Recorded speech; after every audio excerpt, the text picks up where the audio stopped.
Hello, everybody. Welcome to Kevin and Andrew Have a Podcast. Yes, it is the third edition, the third show, the third count in the countdown of many more to come here with Kevin and Andrew Have a Podcast. I'm, of course, going to introduce you to my big host right now, Mr. Andrew Caravella, right here, ladies and gentlemen.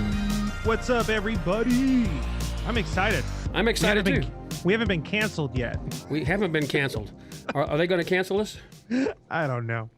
So all I know is I'm drinking water from a Christmas cup because it's the middle of May and it just seems like the right thing to do nowadays. So you're not doing like you did last week? No wine on this one. Whole bottle of wine last week, boy. That was amazing. I woke up feeling like $1 million. $1 million? Really? $1.3 million. $1,003,000. Wow. Yeah. Kevin, I have something I need to share with the audience that's watching this. Okay. I took it off the wall. I got these the other day at the store. When you see them, you'll understand how much of a nerd I am. All right. Show away here. Okay. So some people go to church and study the Bible, right? That's like their religion. Yes, sir. Well, mine's Ghostbusters. All right, cool. I bought every single one in the store. Every single one. Because these aren't just any Ghostbuster figurines. These are reprints from the 1980s figurines that they made. So Bill Murray and those guys, Chris Hudson. Yeah. Here, let me show the camera. If you look at it, you can totally tell that that's not like state-of-the-art design. Exactly. Yeah. That's cool, I mean, man. it's literally from the 80s, and it's cool because like if you do like a screenshot of what these look like and you look at the ones made in the 80s, I mean, they're basically the same exact toy, just reprinted. Well, I love the Ghostbusters. The Ghostbusters, the original Ghostbusters, it was really good. I love that movie. That was a good. Well, they were supposed to release the new Ghostbusters this summer, but you know, coronavirus happened, so they're gonna hold off until next summer now. So what did you think of the Ghostbusters with the girls? It was horrible. You didn't like it? No, it was horrible. I didn't really. I got started in it, and then I just couldn't stay with it. Here's the problem with it, okay? Same studio, right? Sony was the same studio. It was the writing. It wasn't the girls. Yeah. They tried to recreate the exact same thing that they did with the Ghostbusters using a bunch of top female comedians, kind of in the realm of SNL. And it didn't work out. It's not because the girls weren't funny. The girls were hilarious. The problem is that the writing was just weak. It was absolutely weak, and it didn't do any justice. Not only that, it was like an alternate universe. It was almost like they were messing with diehard Ghostbuster fans. There was a scene where they're looking for their official Ghostbuster headquarters. Right. They literally come on Hook Ladder 8. Right, that they used in New York, the firehouse. They literally come across it almost like a tribute to the original Ghostbusters, and they decide, oh, we don't want to have this one, so they end up getting some floor above a Chinese restaurant, and it was almost like that was just insulting to me as a Ghostbuster fan that you would literally put the Ghostbuster headquarters in the movie and then not even use the place. Yeah, I started watching it about I don't know, it's been a while now, but I got about 10, 15 minutes into it. I was like, oh my gosh, I just can't take any more of this. I just can't. And so I never finished it. I never watched the plot. I never watched any of it. What was wrong too, I'll save you the heartache. It was an alternate reality in the sense that all the Ghostbusters, minus Harold Ramis, Egon, who died, they all had like spin-off type of roles. They played different people in this. I see. So it was almost like a tribute to them being in it, but they had cameos as different characters. And that was just even more irritating. Well, good example. Annie Potts, you know, she played Janine, the receptionist in the original. Exactly. In this one, she played the receptionist at a hotel. Wow. Okay. Yeah, but I didn't like it. I loved Annie Potts in there. I loved Annie Potts. It didn't do justice to Ghostbusters. So thank God, the son, Reitman's son, Jason, took over to direct this new one that's coming out, which brings us back into the normal universe with the Ghostbusters. Right. It's a great storyline. I'm obsessed with it.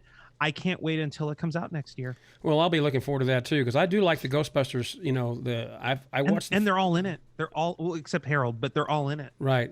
I was a Harold Ramis fan too. I loved Harold Ramis a lot. Oh, he's hilarious. He was great, and he was that another great show that he was in with Bill Murray, the Ghostbusters. Stripes. Love that movie. Stripes is good. You know, Stripes let's really talk good. about 80s movies. Here's my thing about 80s movies, okay? There were some great 80s movies. You know, I saw Dirty Dancing on the TV the other night. Beverly Hills Cop. But Dirty Dancing, let me see. Here's what I don't like. Here's what yeah, Beverly Hills Cop was great. I grew up with actually Ronnie Cox, who was the chief in the Beverly Hills Cop shows. He grew up in my hometown. He's from my hometown. That's cool. And his son, or it's not his son, his brother Rick Cox went to college with me. So that was kind of cool. Rick's older, but he was handicapped, and he had this wheelchair, and he ran around town, all over town in that wheelchair. It motorized, like one of the very first really motorized. It had big wheels. I mean, it was really cool, and he was a really great guy. And of course, Ronnie Cox has been in tons of movies. He was Total Recall, all Beverly Hills Cops. Right. He was in Deliverance, so that was his big. That's the one that started with. But about 80s movies, here's my thing about 80s movies: Dirty Dancing, Can't Buy Me Love. Just two to name. Ghostbusters is another one. I hate when they do remakes. I hate that. They did all the Love. Jennifer Lopez was in it, I believe. It was a remake of Can't Buy Me Love, and it was more urban. And I just didn't like the way they did it. I didn't like the remake. I think it's okay when they continue the story. You know, of course, instead of remaking it, when they continue the story, I think that's more acceptable. Like Harry Potter, like Pirates of the Caribbean. Those stories continue. They're like, you know, they go on forever. Even the Star Trek stories, you know, and the Star Wars stories, they continue. They don't really go back to, you know. Well, they tried to reboot the original with Chris Pine, but then they got smart and started to say it's an alternate timeline, and they explained how it's an alternate timeline, so they got around it. But that's the thing, you know, I just don't like it when they redo movies and try to do the same plot, you know, that they did earlier. You know, it's like Lion King right now, and Aladdin. I mean, those are great Disney cartoon movies. See, and I never saw the remakes. I didn't hear good about it though. You know, Will Smith was in Aladdin, and then you know, James Earl Jones did the voice for the Lion King, and I just feel like that these shows. Or, you know, let's get some new stuff. Let's make some history with some new stuff. I mean, it's cool to do. I guess it's cool to do some, you know, but most of them are, for me, just fall flat of the originals, especially Can't Buy Me Love. I mean, Patrick Dempsey was in that, you know, the redheaded kid that was, I can't think of his name now to save my life, but he was in, the guy that what's the show that, what's the movie? Mike Myers? Yeah, Mike Myers. Mini-Me or Mini-Me. Austin Powers? Austin Dr. Powers. Evil? Yes. His name is Scott. I believe he's a redheaded kid. Oh, yeah. Seth Green. Seth Green. Thank you very much. Yeah. He was great, you know, in Can't Buy Me Love. He was a kid then. He was a little kid. And but these they make them, and I just don't like what they do to them. I don't like that they remake them, and they're not. The plot is just never very good. And there's a Dirty Dancing 2. Dirty Dancing somewhere south of Mexico, or Dirty Dancing. Havana Nights. Yeah. It's terrible. Just terrible. And I just, you know, I don't like those movies like that. You know, let's stick with the originals, and let's do, let's do some new stuff maybe. Yeah. Or do a continuance at least, you know, have the kids come in, they're grown up now, and do something, you know, different. I don't know. It's just, there's got to be something that they can do differently to make those better. A lot of remakes to me are just terrible. Hollywood has ran out of ideas. What can I say? I guess they've ran out of ideas. I don't know, but I just don't like the way they do them. It just makes me. I just flip the channel when they come on the TV, because I don't even watch them until they come on the TV. I don't even, when I see them on the premieres of, you know, Dirty Dancing 2 is out, Havana Nights. You know, it came when to the movie I get theater. Excited, like I just couldn't get excited about Lion King and Aladdin, but when I get excited about a remake, I try to be a cheerleader for it in hopes that it's going to be something I haven't seen before and it'll do justice. And then I'm always let down. Right. I agree. Am I naive? I don't know, but I always get let down. That's like The Grinch. Okay, I grew up when I was a kid. The Grinch was a cartoon, and I watched it every Christmas. 30 minutes long, and then they came out with the movie with Jim Carrey, and I still just, and I was way young when that came out even, and I still didn't get it. It's okay for me, and it's the same story. And Jim Carrey is a great actor, and I kudos to him. He does a lot of stuff, and he does it very well. And I'm not saying he didn't do the Grinch, the character, very well. It's just for me the live action thing didn't do it for me. I don't know why. And the same thing with the Lion King. The Beauty and the Beast. Beauty and the Beast is another one that I just don't know. Live action is. I guess it has to come out first in live action, and then if they did a cartoon, I'd be like, well, maybe the cartoon's not as good. Because, back in the day, in the 60s and 70s, they had live action ones like Superman, and, then they came out with a Superman cartoon. And right. I mean, I guess it was a cartoon to begin with, but I mean, the one I remember was a live action one. It was pretty good. And then they did the live action one with Christopher Reeve in the 80s. I mean, let's talk about 80s movies for a minute. I love 80s movies. The Breakfast Club, Pretty in Pink, St. Elmo's Fire. Most of those were before I was born. But they're great movies. You should really watch a lot of them. John Cryer was in some of those movies. He was great. Molly there are some good ones from that Brat time Pack. period. There was the Brat Pack. Demi Moore was part of that Brat Pack. Molly Ringwald, Ali Sheedy. Wasn't Emilio Estevez a part of that? He was. Yeah. And Charlie Sheen did stuff back then too, but he wasn't really part of the Brat Pack. Yeah. That was more like, Anthony Michael Hall, all those people, they were part of that Brat Pack. And they had some great movies and great stuff that came out. And they were very, same thing with the trilogy of Back to the Future. That was great. All three of those movies were very, very good. Although the third one probably not as good as the first or second one. The third one was not as good, but it was still good and it was funny to watch. And some of those great movies like that you just don't see anymore. I mean, Some Kind of Wonderful, another movie with Anthony Michael Hall. I'm not Anthony Michael Hall. I can't think of his name again. Another kid that was pretty good. But Leah Thompson was in that movie. Sarah Jessica Parker, of course, in Footloose and Flashdance, all those movies from the early 80s. Just great movies. And if you get a chance, go back and watch some of them. I know they're before your time, but you got to go back and watch some of those movies. Well, nowadays I got plenty of time, so I'll definitely have to look into doing that next weekend. Definitely do some of that because they're great movies, and you'll like them. I think you'll like them. They're great stories and great plots, and the acting is good, and it's just... Back in the 80s, they made great movies. I just think they made great movies back then that they don't make now. There's not that they don't make great movies now, but the movies now are... The movies back then were more acted out. They were more felt. They were more... The acting was really good in those movies compared to the acting today, and they do a lot of effects today in the movies that are basically, a lot of great effects, lasers, and like Star Trek, for instance, lots of lasers and the space stuff, and there's just so much of it that it's just not the same as it was. I mean, of course, it's a different time and things move forward, and I'm old, and there we go. Everybody has their own thing for movies. Speaking of time, I totally forgot to start the time. Do you have a counter on the recorder to see where we're at by chance? Yeah, I do. Let's see if I can. And I could just estimate it from there. I think we've been talking about 10 minutes here. 10 minutes? Okay. Yeah. We'll just round it from there. That's totally fine.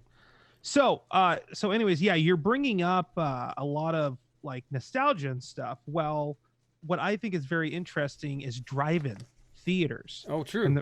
And the reason is because I think they're supposed to be like making a comeback because, this whole coronavirus thing and social distancing is probably going to be a norm going forward. Well, there's some drive-in theaters in the Los Angeles area. I know there's one in Barstow. There was one used to be in Riverside somewhere, and there's one in Chino. Yes. Yeah. So it's I haven't been. I went to the one in Barstow. I don't know, maybe 15. Oh, it's probably been longer than that. Probably 18 years ago, and I haven't ever been again, but there's it's still there. Never actually have physically been to a drive-in theater. I can't get anyone to do it with me. I don't know. Maybe I'm just not hanging out with the right people.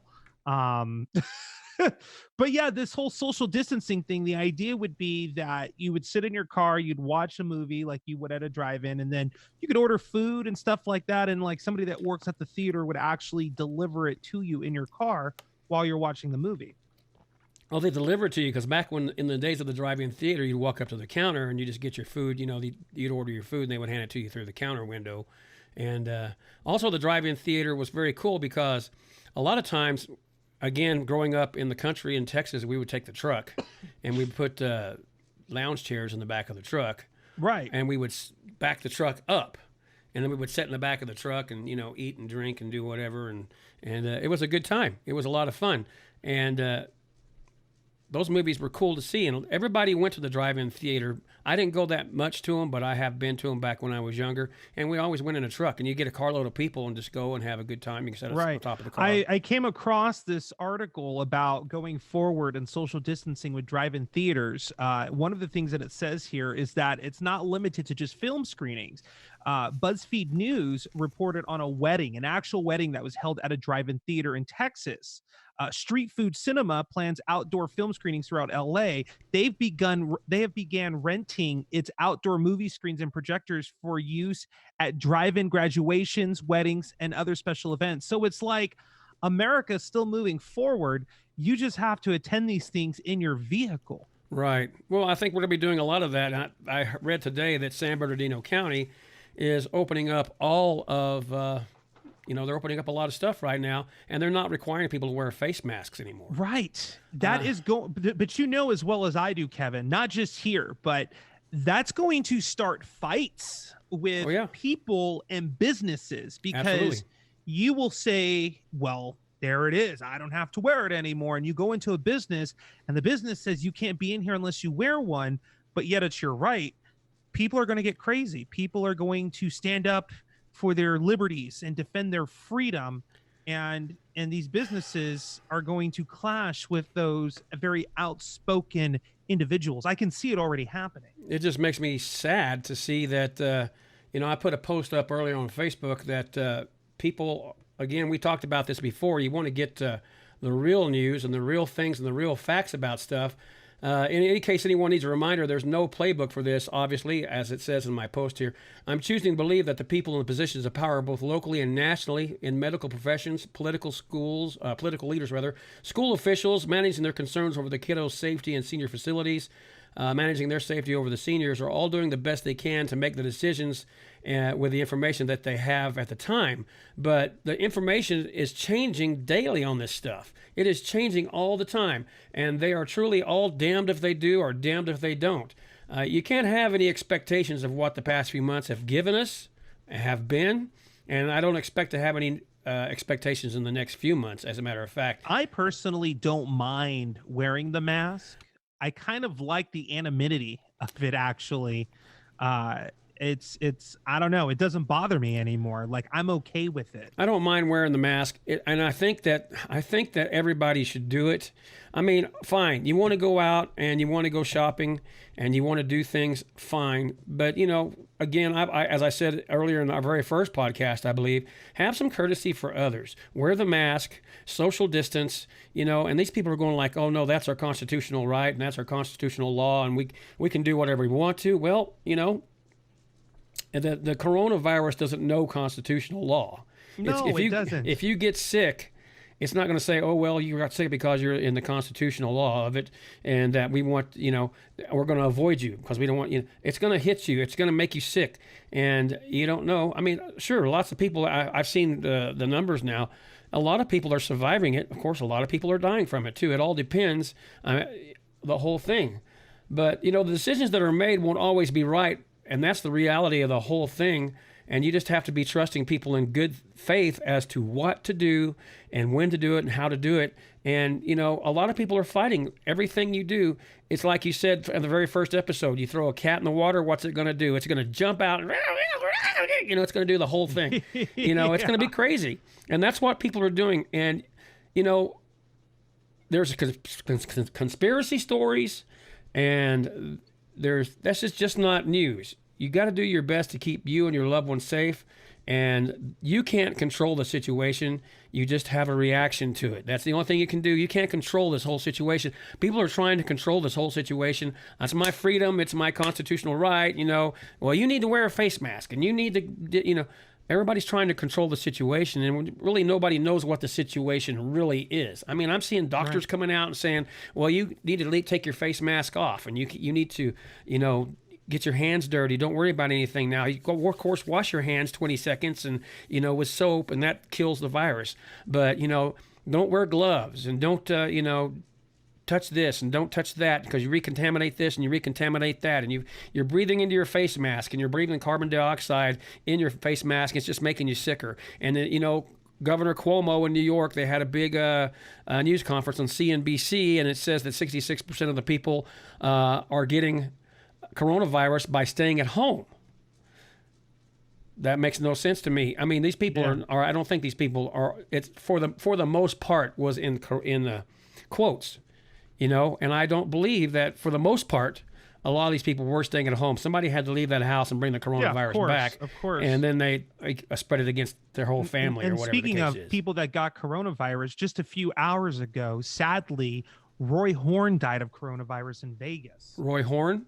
Siegfried and Roy, yeah. Oh, really? One of the original Tiger Kings, if you will. Oh, I didn't know that.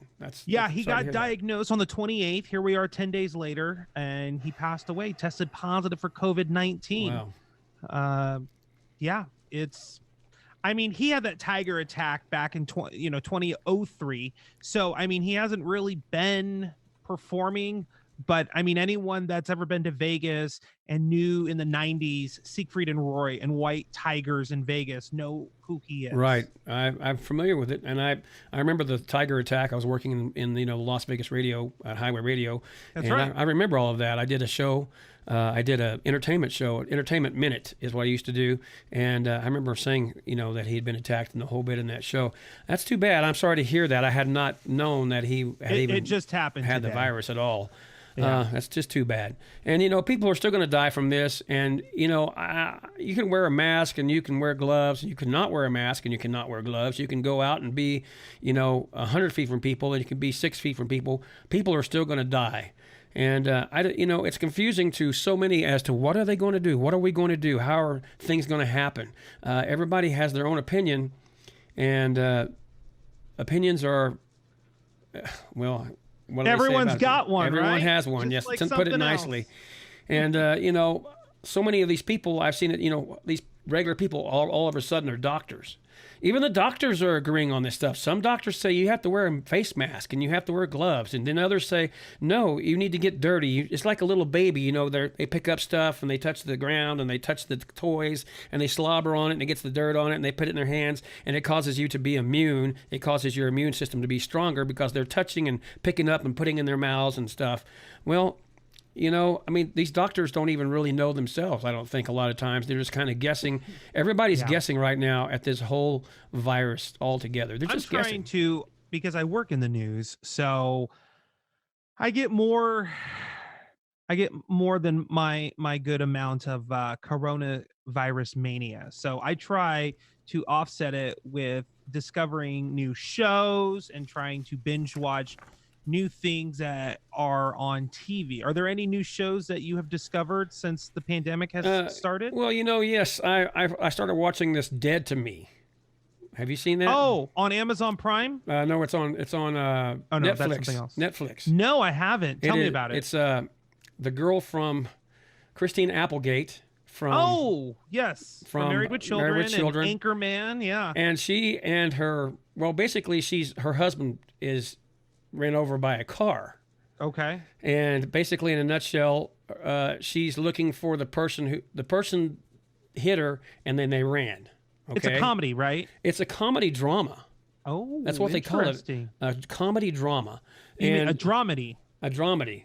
And basically, in a nutshell, she's looking for the people that ran over her husband with the car, but she finds out that her husband also was having an affair after he's dead. He had an affair, and then he was killed, and he was having an affair before he was killed. And it mentions some real life stuff. Actually, you know, Christina Applegate went through. She had breast cancer, and she had her breast removed, and so That's right. that's actually mentioned in as part of this plot for this movie, that her husband didn't want to be with her sexually anymore because she had no breast. She didn't have, you know, a mastectomy or whatever they call it. Right. She had all that done, and she didn't have any breasts, and her husband didn't want to be with her anymore. So anyway, she runs into this other person, and I can't, Linda Gardelli, or I can't remember her name right at the moment, but and I'm terrible with these names. I don't know why, because we start talking about other stuff we haven't prepared for, and I kind of guess what these people's names are. But Linda Cardinelli, or Leslie Cardinelli, Lisa Cardinelli. Anyway, I've seen her before in other stuff, but she basically is she's the one who ran over the husband. Oh. And so she becomes friends with Christina Applegate, but Christina Applegate doesn't know that she's the one who ran over her husband. And do you have thickens. Amazon Prime? I have Amazon Prime. I have Hulu. I have Netflix. I have Apple TV. There's a couple shows on Apple TV that I want to watch, but on Amazon Prime, there's this new show called Upload. Have you heard about it? I have not. Okay. Basically, it just got renewed for season 2, and I binge watched the whole thing in a day because I could not help myself. It's a sci-fi comedy, and it takes place in like the year 2033. So it takes place, you know, in the future. And basically, the beginning of the show is this young, hot couple, guy and girl. Crazy freak accident happens to the guy. And basically, he has to choose between going through surgery to save his life or being uploaded to save his life. Uploading, basically, you die and you go into an afterlife, but it's your subconscious that goes into like a virtual reality, if you will. Wow. Like your cell phone and like different like packages of like a premium content. It's the same thing in the afterlife. So you have these different packages, and luckily he's with a girl who's rich, so he gets like one of the top of the line packages for the afterlife. And there are some things that happen that makes him want to leave that, and he convinces his mom to take his hard drive and move him around to go look at different packages in the season. And well, some of those packages are kind of like different airliners. Some are just better than others. Wow. And it's really interesting because you start to find out why he actually died, like what caused him to have this freak accident. There's more behind the story. Right. And kind of like when you use a service, there's a customer service representative that is able to assist him in the afterlife with everything that he needs. And it's a real person sitting at a computer in the real world. And their names are Angel. You're not supposed to know their real names. And well, yeah, it's interesting to see from a customer service representative standpoint how they're able to assist them in the afterlife. It's really good. If you have Amazon Prime, it's called Upload. The main character is played by Robbie Amell. Robbie Amell's brother Steven played Arrow, Oliver Queen, on the Arrow show. Right. So and Robbie's a great actor himself. I strongly recommend to see it. It's got love, it's got murder, it's got comedy, it's got some action. That's kind of like the same thing with this Dead to Me. It's got love, it's got murder, it's got comedy, it's everything. And the lady's name, I looked it up, her name is Linda Cardinelli. And she was on other shows too, Geeks and Freaks and Geeks, Scooby-Doo. Oh yeah, that was a very popular show, yeah. Right. She was in Daddy's Home with Eddie Murphy. That was a good one too. Will Ferrell, I guess, or somebody like that. So, I mean, she's been around evidently in a few other shows and stuff. But again, it's like the Upload. It's definitely a good show to watch. And I watched the first episode basically in a nutshell in about 2 days, and then the first season in about 2 days. Oh, I was about to say it took you 2 days to do one episode. I'm a slow watcher. But the second season has been released. I believe it got released yesterday, so I'm going to try to watch the second season here pretty soon. Another show that I like to watch, which I watched that show, and it's not going to come out till 2020, I don't think, for the second season. But it's on Apple TV, and it's called The Morning Show with Reese Witherspoon. That's the one with Jennifer Aniston. And Carrie. Oh man, I haven't seen it yet. That's one of the ones I've been wanting to see. It is a great.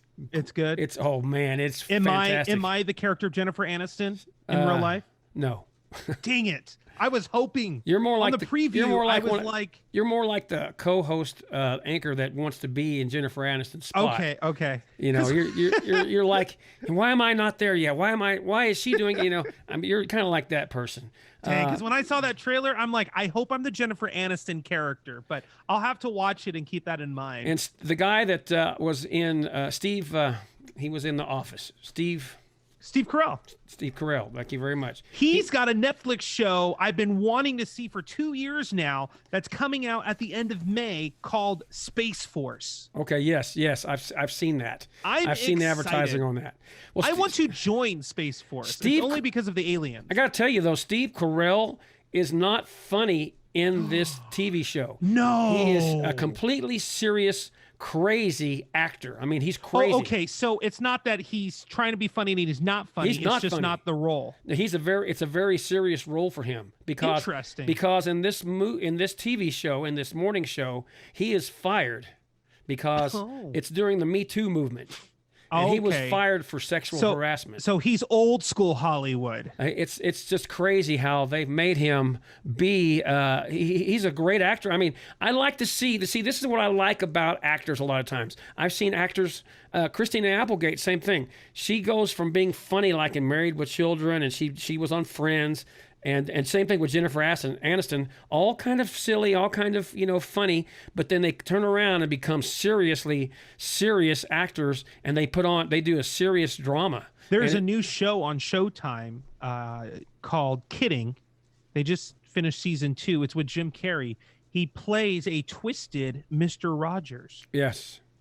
I have not heard about it, but I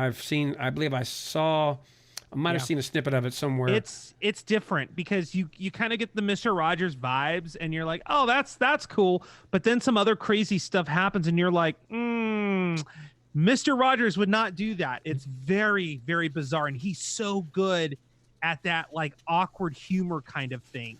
Well, Jim Carrey is just a fantastic actor. Anyway, I was talking about him earlier in The Grinch. That's right. He goes from comedy to serious in 0.1 seconds. He can do anything. And his face is rubber. I mean, he can just do all sorts of great stuff. He's just a fantastic actor. I like seeing him act. He deserves to be where he is because he's really good at what he does. Yeah, he's one of my favorites. But Kidding, that's another one. If you have time and you're trying to binge watch shows, that one's on Showtime. Kidding is another good show to watch. The other show, of course, I've watched is The Ranch with Sam. I couldn't get into The Ranch. I love it. I watched every single bit of it. I love Sam Elliott and Deborah Winger, Ashton Kutcher. I love them all. Sam Elliott, he's a good actor. He's a great actor. He was great. I loved him in Roadhouse, another great 80s movie. He was in that movie. Roadhouse. Have you seen Roadhouse? No, I just when gosh. Peter Griffin always says Roadhouse. You need to see Roadhouse. Okay. Roadhouse with Sam Elliott, and it's just great. Patrick Swayze when he was alive. Just a great Jeff Healey. If you know who Jeff Healey is.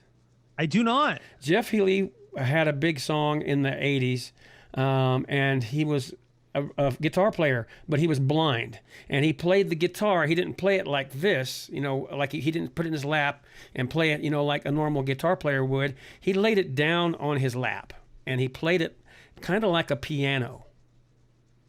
Oh, it's very interesting to see him play. He plays it, he plays the strings with a pick and all, but he fingers the fretboard kind of like a piano. He was a great musician. He had a couple of hit songs in the 80s that were huge pop songs. And then he did a remake of While My Guitar Gently Weeps. He did he did some blues. He did a lot of stuff, and he does perform very well in Roadhouse. He's the Roadhouse band. Him and his band are the Roadhouse band, and they pull off some fantastic music. And it's just a great show. It's a fun time. You can't be serious about Roadhouse. It's just a great '80s show that gets wild with great fights and sarcastic remarks and. There's some great acting in it. It's just funny to watch. It's a classic '80s movie another one that I would put on that list to watch. Okay. Don't watch Roadhouse 2 though. Forget that. One. It's not good. Nope. Roadhouse is the again thing with the remakes.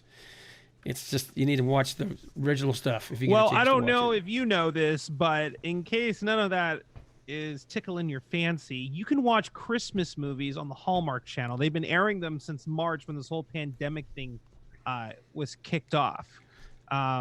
According to an article from Pop Dust, they are designed to deliver exactly the kind of baseless reassurance that everything is going to be just fine that is scientifically proven to turn off 99% of the human brain. Well, that's great. So, I think they should do that kind of stuff.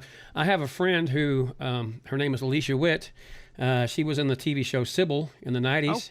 Oh, okay. And she's a great piano player, and she does a lot of Hallmark movies. She stars in a lot of Hallmark movies.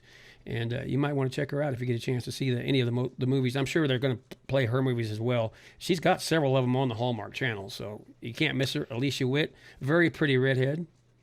Now, there's some odd news in the world right now. There's a lot of odd news in the world, buddy. Have you seen the robot dog? I have not. It's basically a robot dog with no head. And it's been popping up everywhere. I was aware of this device, but they're using it now in the Philippines, and it's basically a robot dog. Actually, here I can screen share with you, and I can show all of our wonderful viewers that are watching with us today. This is the robot dog. Okay. So it's basically scampers through a park in Singapore. And it's reminding people to social distance. Okay, how does it do that? There's like a speaker on it, and it basically tells you as you walk by to social distance. Actually, here, let me stop share, and then we're learning how to share with audio. So yes, you need to actually share the screen again in the bottom left hand corner. You can share that. Yeah, there it is, right there. Okay, so there you go. Let's see what happens here. What is this? To share your computer audio, please install the Zoom on. Oh, I got to do all that. I don't think you're going to be able to hear it. But here, let me play the video. Can you hear that or no? No, cannot hear it. Oh, darn. But basically, look at this. This thing walks around reminding people to social distance. And if you look at the top of it, it clearly has a webcam on top of it to make sure you're social distancing. That's the most bizarre thing I've ever seen in my life. It looks like people are social distancing there too. That's good. Well, no, they're trying to get away from it, Kevin. Oh, really? Afraid they'll get bitten by the robot dog. That's crazy. It's got its own paparazzi. What is this? That's just crazy. Where's this at again? Singapore. Wow, that's just crazy. That is crazy. It's a thing. Go figure. Well, robot dogs. I can only imagine what robots are going to take over one of these days, I'm sure.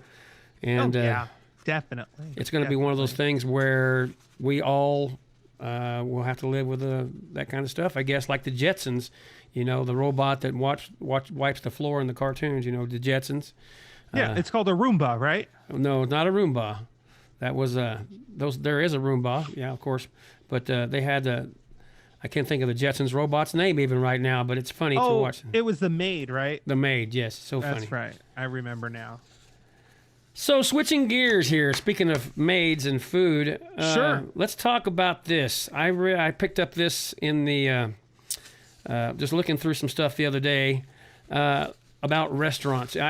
People are eating out. They can't eat out right now because a lot of places are to go. You can go pick up the food. And you can. Is this about buffets? No, it's about actual restaurants. Like what are the top 30 worst restaurants in America that people complain about? Not fast food. This is like regular restaurants. This is regular restaurants. I can do one on fast food. I have one on fast food too, but I'm not going to do that this week. I might do that next week. Okay. Number 30. What would you think number 30 would be? Like the names or just things like in the names. restaurants? What are some of the things that bother you about restaurants first? When you go eat there. Let's see. Something. Silverware that's not clean. That's one good thing, yes. Yeah. One thing for sure, I don't like dirty silverware. I don't like my food to be cold. Everybody knows who I ever hang out with. When I go to a restaurant, I ask for them to make my fries, especially. I want my fries fresh cooked because they put them under this heat lamp and the fries get all wilty, soggy looking. I don't like that. I like my fries Some of my fresh cooked. friends say I'm notorious to give restaurants negative Yelp reviews. Are you notorious? Huh? Are you notorious for that? Yes and no, because at first I thought maybe they know something I don't know, and I went into my Yelp to actually go look at the reviews, and I'm about 50-50. Well, half of them are good, the other half are bad. It's just the bad ones are more interesting to read, if you will. Right. I don't like a lot of restaurants, especially fast food. I have to eat fast food, being a musician and on the road with a band a lot of times. Oh, yeah. We'd always stop, or I was DJing a club somewhere. I had to stop and be in a hurry and grab a McDonald's hamburger or Taco Bell or and it's just horrible. It's really bad. And but this is not that kind of stuff. This is where you go in, actually sit down, and you're with friends and you want to have a drink and you want to enjoy the meal with friends and talk over breadsticks and things like that. And right. Number 30 is Olive Garden. Oh, okay. So we are doing the names of Sure, of I'll do the names. I don't have a problem with that. It's our podcast. Okay, right. We can do the podcast. What are they going to do? Okay, so sponsor us. Okay, so I can agree with that.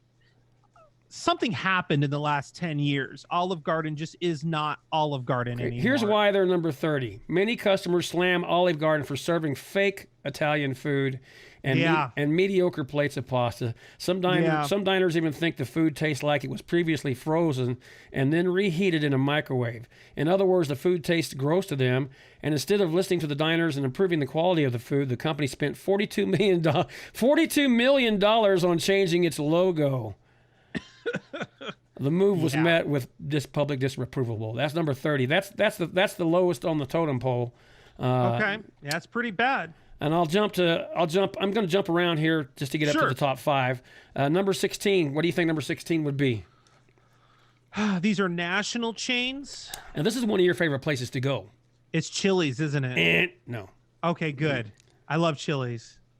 I don't know. It's Applebee's.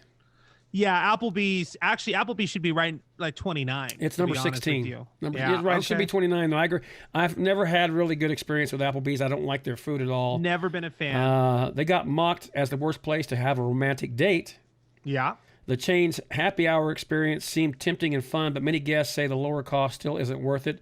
Diners criticize the chain's subpar food, calling it microwavable food, which I've experienced that. The chicken was like rubbery chicken. It's rubbery, and it was not good. And they drowned it with oil and filled it with tenderizer or something like that's what they said. Applebee's tried to be trendy. They have brisket nachos, sweet potato fries, of course, and new cocktails. Customers didn't take the bait. The chain is still very bad, a place for cheap, bad-tasting meals, as they call it. Very bad. Yeah, I could see that. Okay, fair enough.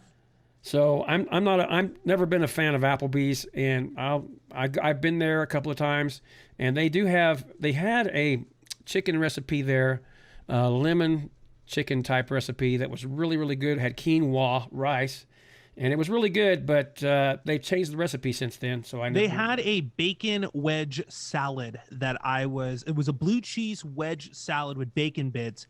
It was delicious, but they took it off the menu, I believe. Probably. That's a thing. That's my problem with a lot of stuff. I go places and I start liking things on the menu and it's great and I love it. I go back. I'm sorry. It's not there anymore. We don't do that anymore, sir. That was only for a limited time. I hate that. Yeah, it was a promotion. It was a promotion. It was for a limited time. So you can't get that ever again. So what's number 5 here? All right, we're going to jump to number 5. What do you think it is? One of the most popular fast food, or one of the most popular eat out places there is in America. Mm-hmm. Very popular. Very popular. Especially Give me a hint. Especially after you've been drinking or that could be studying IHOP, all night. Probably. When I was in my early 20s, it was IHOP. Close. Denny's? Yeah, okay, yeah. Known for its 20... I would go to the clubs in LA and be plastered at like 2:33 in the morning, and you go right to IHOP because it's right there. That's what you would do. But right. Denny's is the counter to that. Yeah. Denny's is known for its menu deals 24/7 with the operation hours, of course, serving all meals around the clock. The main thing that people love about Denny's, of course, is the famous Grand Slam. What is your dirty little secret with Denny's? Mine? Yes. I never was a real fan of Denny's. It's okay for me. Oh, okay. I'll go there and eat eggs, but I just won't go there. I won't go there and eat much of anything else. I do have a dirty little secret. I'm not proud of this, but oh my God, it's so good. They have a grilled cheese mozzarella sandwich. Really? The mozzarella sticks are in the sandwich. Wow. It's so good and so bad for you at the same time. They have a club sandwich that is not a standard club sandwich. I want to say it's like an Italian club sandwich or something like that. It has avocado in it. It's really, really, really good, and I like to have that, and then top it off with their cheesecake. Their cheesecake is really good there. They do have good cheesecake. That's right, and good hot cocoa.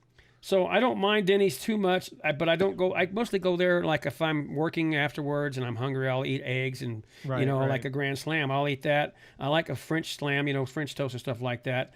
But mostly they get a lot of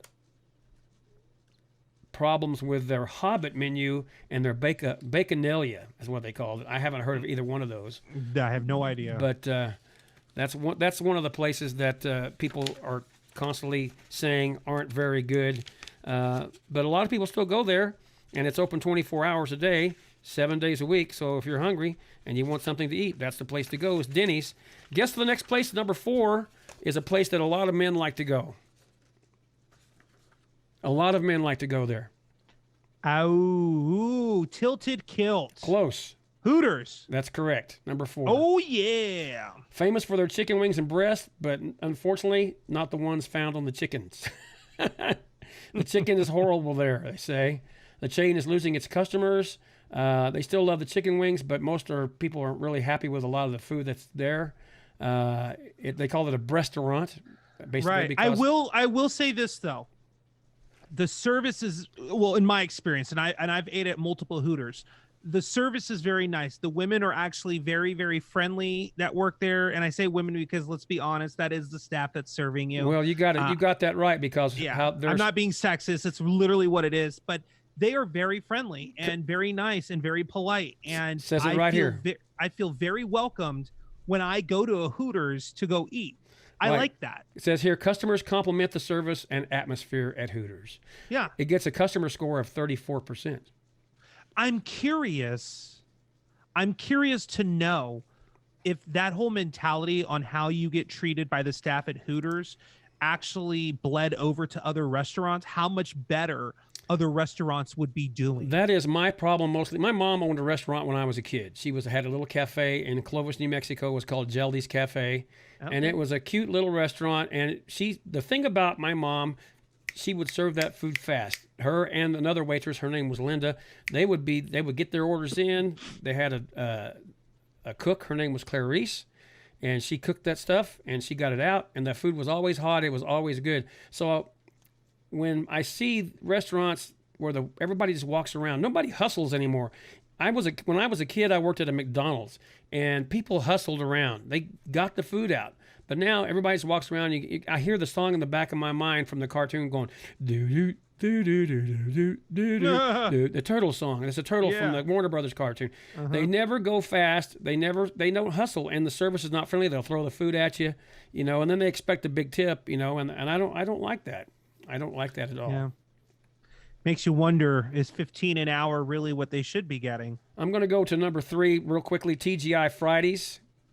Okay, well, I've had very horrible experiences with TGI Fridays in recent years, which is sad to say because I was a huge fan of TGI Fridays. Really? I'm a huge fan of TGI Fridays. I like their Jack Daniel's chicken. However, again, back to the place where they've changed the recipe. They don't use Jack Daniels in the chicken anymore. It's just it's called whiskey chicken now. They've changed it. Whiskey chicken. So, and I guess Ruby Tuesday and Bennigan's came along in that area, and they're all kind of copying each other in that area. But I do still like to go every now and then to TGI Fridays. The second one is Buffalo Wild Wings. I can't stand Buffalo Wild Wings. Well, if we've read my Yelp, people that know me know that's one of my most popular Yelp reviews is a Buffalo Wild Wings. Do you like it there? Or it's one of my most popular reviews because of how notorious I am when it comes to the negative critiques. I went there one time and the chicken tasted like plastic. I got into it not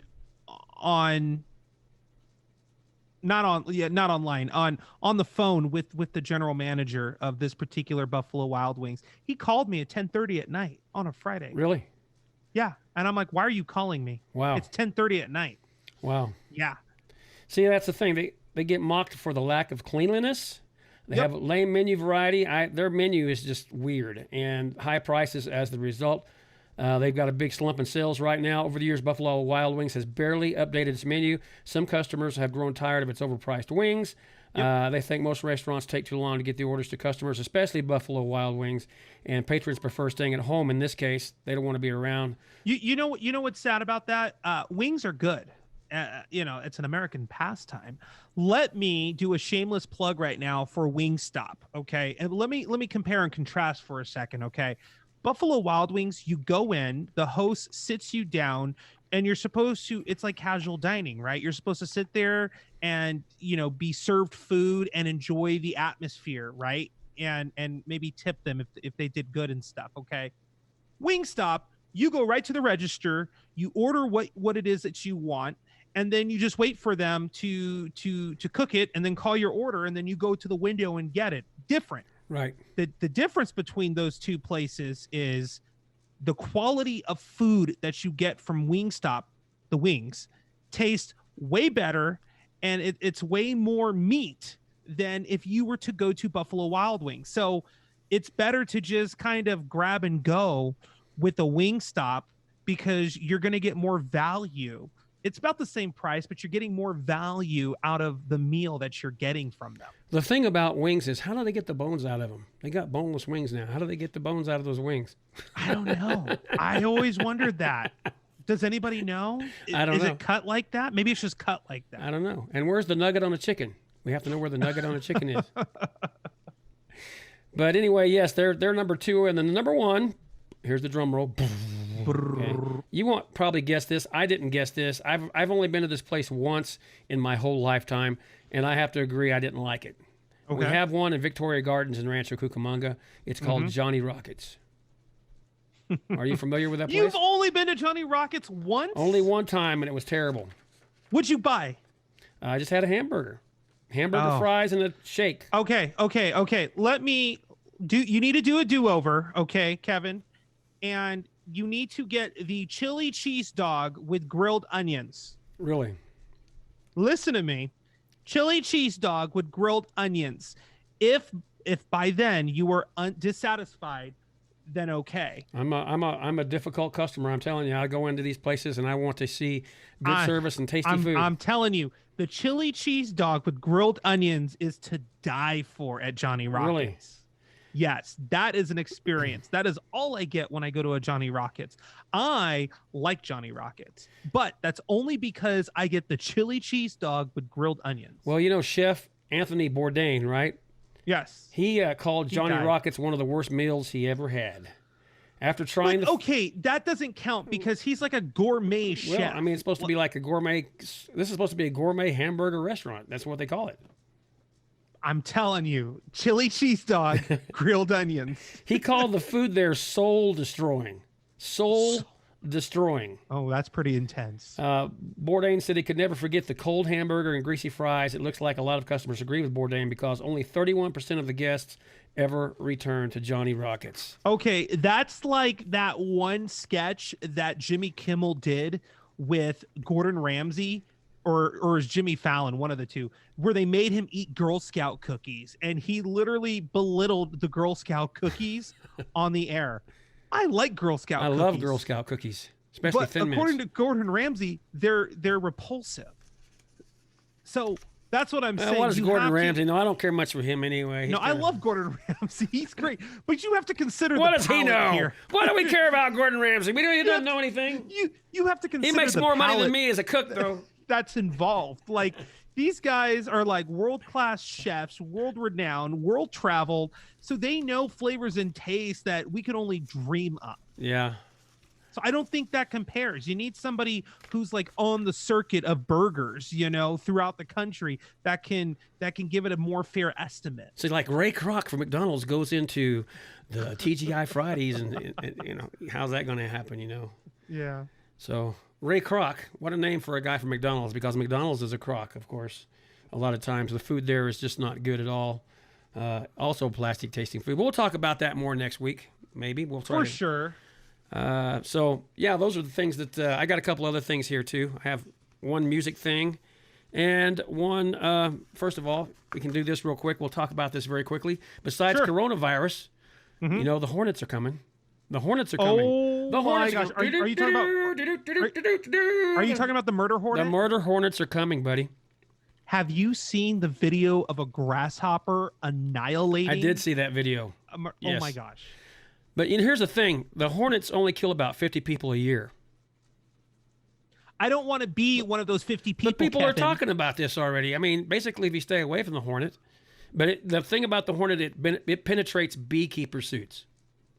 That's intense. The stinger penetrates bee stinger suits. All the more reason why I don't want to be a beekeeper anymore. If you get stung by one, the neurotoxin can cause searing pain, cardiac arrest, and I was going to say this, or I was trying to get this word earlier, anaphylactic shock.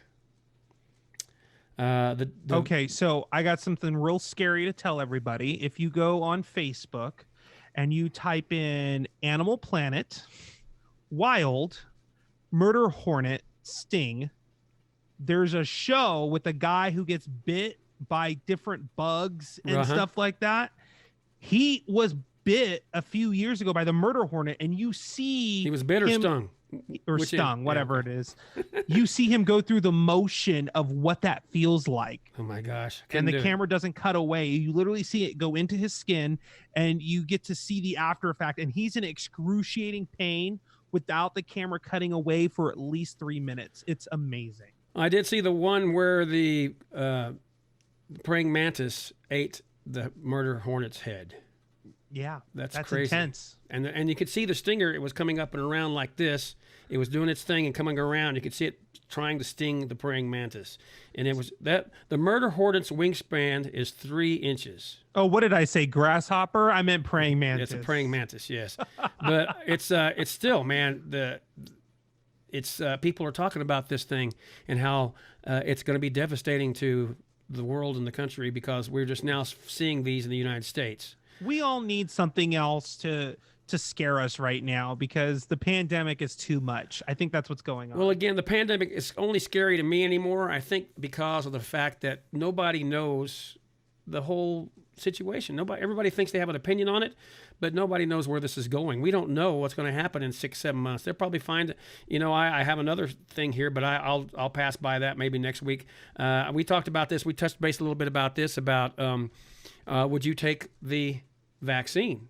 But right. a lot of people don't want to take the vaccine. No. And, that's going to be a problem, because it probably would stop the coronavirus if people actually took the vaccine. That's what it's saying here. But we'll talk more about that next week. I'll get more information on that. We'll talk more about it next week. And but right now, the murder hornets, yes, we do have to have something else to talk about. Maybe that's why we're talking about it more in the news the last few days, because people are really tired of hearing about the coronavirus. It's almost up to 4 million people now in the world, and over 1.5 million, close to 1.5 million in the United States. People are recovering from it, but people are still dying from it, and people are still going to die from it. Are we going to be safe and wear face masks? Are we going to be safe and wear gloves? Are we going to not be safe? Or is it safe to not wear a face mask? Nobody knows. Nobody knows. Nobody knows. Like that guy on Facebook. Nobody knows. Nobody knows. I just feel like we need to be prepared. It's happened now. we were told something like this might happen and we will be unprepared. And that's exactly what happened. I do believe that being told that there's a second wave coming later this year will happen. I believe that too. So come the summer, when the shelves are fully restocked, I will be starting to collect rations. Right. So when wave 2 comes, I don't need to go to the store and wait in line with a bunch of people that are fighting over the last bottle of this and that and such. You still can't get Lysol in the stores. No. You still can't get toilet paper. No. Toilet paper's starting to come back. It's just a few packages at a time. Right. And same with paper towels. I haven't seen paper towels in a hot minute. And I guess there's supposed to be a meat shortage. I haven't seen it, though. When I went to the store the other day, that will be interesting. Yeah. I'm not really sure if that's going to be next or not, but it's time to invest in dehydrated food, I guess. I guess. It's just, I don't know. They say survival of the fittest, but really, they're not really grabbing stuff that you survive with. Toilet paper is not a survival thing. We should interview a prepper. Possibly. Yeah, I'll look into it. One other thing here I have, Quincy Jones versus the Michael Jackson estate. Have you heard about this? I saw it, but I feel like it's old news. Do you think it's old news? I feel like it's old news. Well, the court stripped Jones of $9.4 million in royalties after he won a legal battle with the estate. Mm-hmm. And I feel that I'm sure this has got to be from Thriller and Off the Wall. Didn't he produce those 2 albums? I think that's when he came. I think that's when he album? came into the picture. Yeah. Yeah. So I know he produced Thriller. So it has to be from that. And he's fighting for his royalties. And the court erased most of the jury's award to Jones, a total of $9.4 million, and sent the case back to trial to be done again. They want to amend the judgment accordingly. So it's not over there at all for that. Hot mess. Hot mess. And Michael Jackson's been gone 10 years. More money, more problems. And still having issues with the estate. Can you imagine? I feel bad for his kids. They're great people. They are. They're nice. Yeah. They have the daughter is doing something very soon. I understand she's doing some kind of project very soon. Yes. Possibly that Paris. Yeah. And I think that might be interesting to see. Mm-hmm. She's got to be she's in her 20s now, surely, right? Yes, she is. Yeah. Yeah. And Blanket. Blanket. Yes. And Prince Michael. So we'll see what happens with the that new part of the Jackson estate. We'll see the siblings. And it never ends. It never ends. There's going to be some new Jackson albums out. It'll be the new Jackson generation or something like that, maybe. Hoo-hoo. Go on, girl. Go on, girl. That's it. Shimon. So it'll be good. It'll be good. It will be. I think that wraps up the show today. What do you think? I'm good with that. I've had a good time today, as always. Our 3rd show. We haven't talked about us. I know. What are we going to talk about? We're going to say, Kevin and Andrew have a podcast. Kevin and Andrew have a podcast. Kevin and Andrew have a podcast. Right. All over Facebook now. All over. It's huge. Apple Podcast, on Spotify.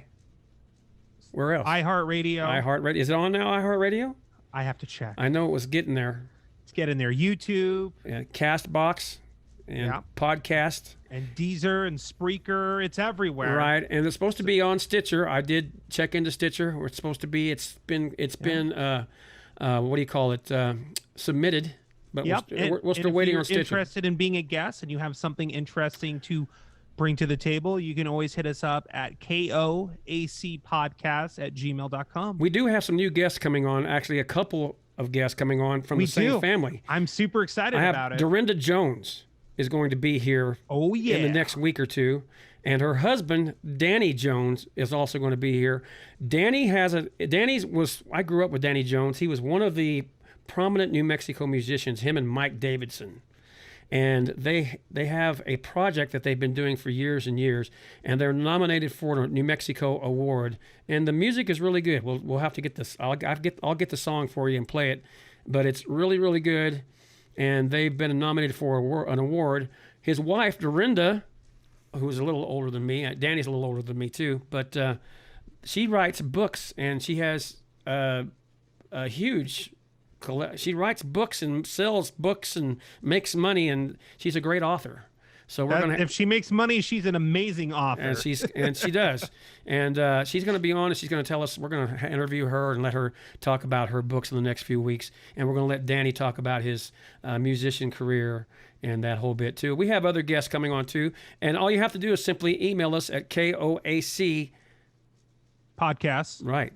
At gmail.com. Exactly. And we want you to email us anyway. Email us anyway. Tell us your thoughts. Tell us your comments. Tell us what you'd like us to talk about in the future at koacpodcast@gmail.com. Also, I love to shout out new followers. Shout out to a man by the name of Christopher. He's very interested in Kevin's nudes. I don't know if you saw that on YouTube. Well, he's not a new follower. He's a very old follower, actually. We've known Christopher forever. And I can't believe we don't even have to mention him. He used to have a good video show, actually, Chris did. And unfortunately, actually, I did the voiceovers for that. I did a lot of voiceovers for that show for years and years. And it's sad because there's a lot of issues with YouTube. People send in their private videos and they get them on YouTube. You know, he would put them on YouTube, and there was so many licensing issues and things. And people don't want to stick their hand. When you have something good, they want to stick your hand in it. People want to get their hand in it. There's always something going on. So Chris Calt, I'll say it, Christopher Calt, you're the man. You're not getting any nude pictures of me, though. Sorry, brother. That ain't never happening. Just like Chris, guys, leave us a message, leave us a comment, leave us a question, leave us a complaint, right? And we will address it on the show. A couple other listeners, too, from back east. Ron Moat, thank you for listening to us. Bill Rice, thank you for listening to us. We appreciate it. KOACpodcast@gmail.com. You want to listen or you want to send us an email, well, we'd like to have you. Also, you can check us out on Facebook at The Very Best Podcast, right? Yeah, on Facebook. The best podcast ever. The best podcast ever, which is not happening right now with my tongue. But the best podcast ever. All you have to do is simply type in Kevin and Andrew have a podcast at any of these places, and it will come up. Boom, mic drop. Like that. So send us a line, send us some love, like us on Facebook at Kevin O'Neal Sound Labs. You can hear the podcast there too as well. There's a podcast tab on KevinO'NealSoundLabs.com. That's my website, and you can go to the podcast, and the podcast is right there. All you got to do is click on it and hear it there too as well. It's all over the place, and we're going to be more with you. So come on out and check us out, right, Andrew? That's right. Next week, we're looking forward to being on the air a month already. Yeah. We'll see you then. All right. Later. Take care. Thank you, guys. Have a great day. Have a great week.